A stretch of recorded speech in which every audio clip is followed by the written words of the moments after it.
Bwe ntunuulira ebiriwo binzijukiza ebyaliwo yadde bannyumiza benyumiza abaaliwo. Mbu bano abaliwo gyali misege nga gino egiriwo.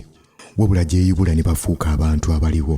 Era kati batendwa nnyo olw'okugoba abaaliwo.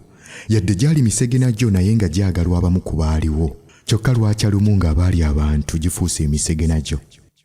Ebyo binzijukiza nga ndi muto mu P1 nalina mukwano gwange gwe baayitanga Sonko. Yannyumizanga emboozi eyanjagazanga ennyo okugenda ku ssomero.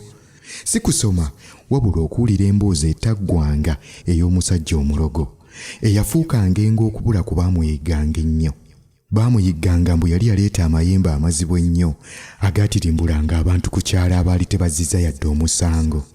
Amaanyi gaateekebwamu bakwate omulogo eyafuukanga engo, wabula yali w'amaanyi nga ne kkapa afuuka, ekyamuyambanga n'emitego egyategwanga okugibuuka.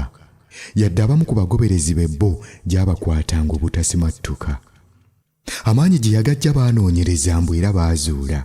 Sonko emboozi yanterako mbu waaliwo akakadde ku kyalo ke kaali kaagamuwa, wabula omusajja oyo olw'okweyagaliza olwagafuna akakadde ako n'akatugumbula, si kuba wabaawo omulala agafuna ne benkanya evvumbe.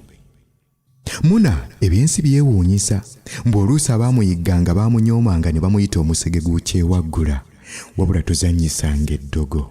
Waayita mbale ng'abaali bamuyigganga bamuyita omusege, abafudde emisege ye n'afuuka omuntu.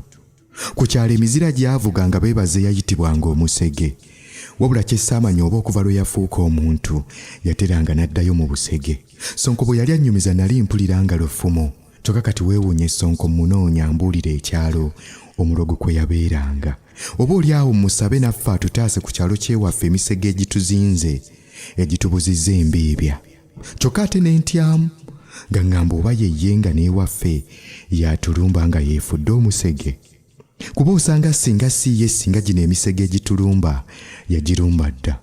Wabula bino byonna mbyogera naye ntyamu yalibanga ye musege ogutulumba n'ampulira n'ankwagula.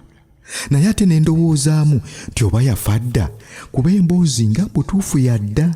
Oba oli awo naye alina gwe yawa eddogo n'amutirimbula nga kakati musege mulala nnyo nga n'abantu tegubafaako.